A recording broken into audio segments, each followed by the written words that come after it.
राम राम।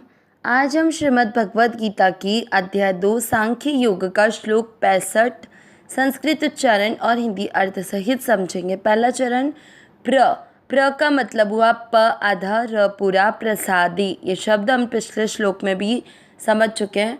प्रसादी स पूरा, व के ऊपर है आधा र, स के साथ आधा र पढ़ेंगे, सर व में मिक्स करेंगे सर्व। दु के बाद में विसर्ग नहीं है, दुख ऐसे ही लिखा जाता है, तो ये वही चीज़ है दुखा ना। शब्द पुराने के बाद ना पे अनुस्वार आधम, दुखानाम। पहला चरण रिपीट, प्रसादी सर्व दुखानाम। दूसरा चरण हानि, र पूरी के साथ आधा सर रस, यो प में मिक्स करेंगे रस यो प, जा य में मिक्स करेंगे जायते। दूसरा चरण रिपीट, हानि रस योपजायते। पहला और दूसरा चरण साथ में, प्रसादी सर्व दुखानाम हानि रस योपजायते। तीसरा चरण प्र का मतलब वही हुआ, प आधा र पूरा, स इसके बाद में लिखा हुआ उसका मतलब हुआ आधा न और पूरा न। आधे न को स के साथ करेंगे सन, प्रसन्न, और पूरे न में मिक्स करेंगे प्रसन्न। चेत में मिक्स करेंगे चेतसो। ह्या का मतलब हुआ ह आधा और ह में य पूरा, य पूरी पर आ की मात्रा ह्या, ह्या ह्याशु। तीसरा चरण रिपीट, प्रसन्न चेतसो ह्याशु। चौथा चरण बू के बाद में लिखा है उसका मतलब हुआ द आधा और ध से धनुष पूरा।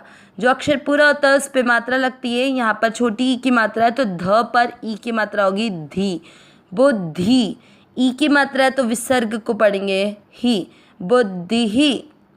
प य के ऊपर जो आधार है उसको प के साथ करेंगे पर, य व दोनों अक्षर पूरे दोनों में मिक्स करेंगे पर यव। ती के साथ आधा षटकोण वाला तिश, ठ में मिक्स करेंगे तिष्ठति। चौथा चरण रिपीट, बुद्धि ही पर यवतिष्ठति। तीसरा और चौथा चरण साथ में, प्रसन्न चेतसो ह्याशु बुद्धि ही पर यवतिष्ठति। पूरे श्लोक का उच्चारण एक साथ, प्रसादी सर्व दुखानाम हानिरस्योपजायते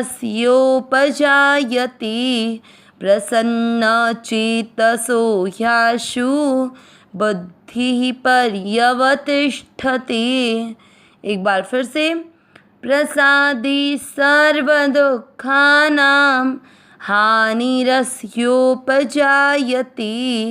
प्रसन्न चेतसो ह्याशु बुद्धि पर्यवतिष्ठते।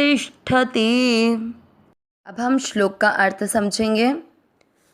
पिछले श्लोक में हमने सुना था कि स्थित प्रज्ञ मनुष्य किस तरह से चलता है, ये अर्जुन का प्रश्न था श्लोक नंबर 54 में, जिसे भगवान 55वें श्लोक से उत्तर देते हुए हर प्रश्न का उत्तर बता रहे हैं।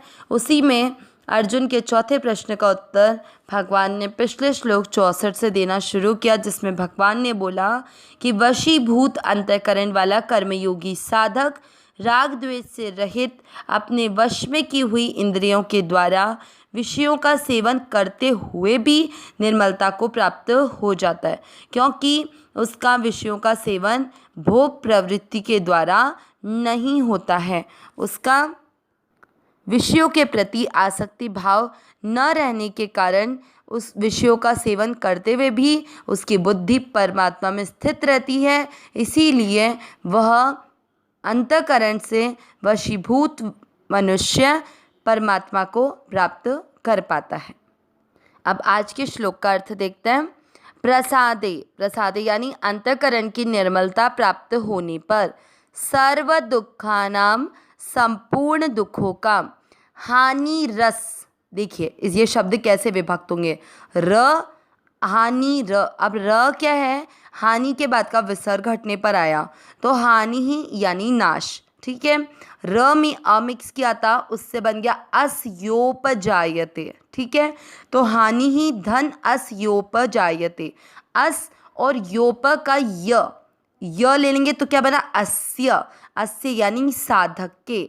अब अपन ने क्या लिया था अस्योप, तो अ और उ मिलकर ओ बनता है, इसलिए अस्य का य का अ और उपजायते का उ, अ और उ मिलकर ओ बन गया, इसलिए अस्योपजायते हो गया। हानि रस्योपजायते, तो 3 शब्दों में विभक्त हो गया। हानि ही यानी नाश, अस्य यानी साधक के, और उपजायते यानी हो जाता है।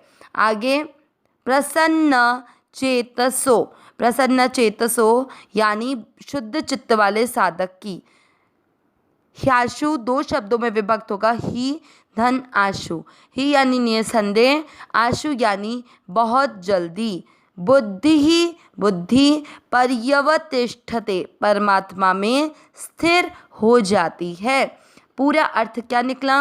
अंतःकरण की निर्मलता प्राप्त होने पर साधक के संपूर्ण दुखों का नाश हो जाता है और शुद्ध चित्त वाले साधक की बुद्धि निसंदेह बहुत जल्दी परमात्मा में स्थिर हो जाती है।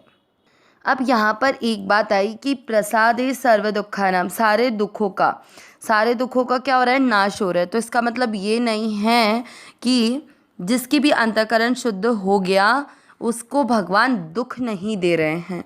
उसके पूर्व जन्मों के कर्मों के कारण दुख तो उसको मिल रहा है, लेकिन उसका उनके साथ ना तो कोई राग है ना कोई उसके साथ द्वेष है। तो मतलब क्या हुआ कि जब आप आसक्ति भाव से इस संसार की किसी भी चीज़ का भोग करते हैं तो वह आपको सुखी दुखी करने वाली रहती है। अगर आपकी किसी वस्तु के साथ आसक्ति है तो वह आपको कुछ चीज़ें अच्छी लगेगी, राग होगा तो अगर वो चीज़ जब तक आपके पास है तब तक तो आपको सुखी रखेगी, लेकिन जब वह आपसे दूर होगी तो आपको दुखी कर देगी। ठीक उसी तरह से जिसके साथ आपको द्वेष है वो जब तक आपके साथ रहता है तब तक तो आपको दुख रहेगा, और जब वो दूर चल जाता है तो आपको सुख का अनुभव होगा। तो इस तरह से राग और द्वेष होने पर हम जो बार बार सुखी दुखी होते हैं, उसके लिए भगवान ने कहा है कि जब वो आसक्ति रहित हो जाएगा तब उसकी अंतःकरण निर्मलता को प्राप्त होगा। और अंतःकरण की निर्मलता को प्राप्त होने पर मतलब कि राग द्वेष से रहित होने पर मनुष्य के सारे दुख क्यों मिट जाते हैं? क्योंकि जब राग ही नहीं रहता तो मन में किसी भी प्रकार की कोई कामना पैदा होने का सवाल ही नहीं उठता, और सारे दुख केवल और केवल हमारी कामनाओं इच्छाओं के कारण ही होते हैं। इसलिए जब राग नहीं रहेगा तो चित्त में स्वतः ही बिना कामना के केवल और केवल प्रसन्नता ही रहेगी, और प्रसन्नता रहने से सारे दुखों का नाश हो जाएगा। अविनाशी सहज सुख राशि ही नाथ है मेरे नाथ, मैं आपकी शरण में हूँ, आप कृपा करें मैं आपको भूलूं नहीं। नारायण नारायण नारायण नारायण।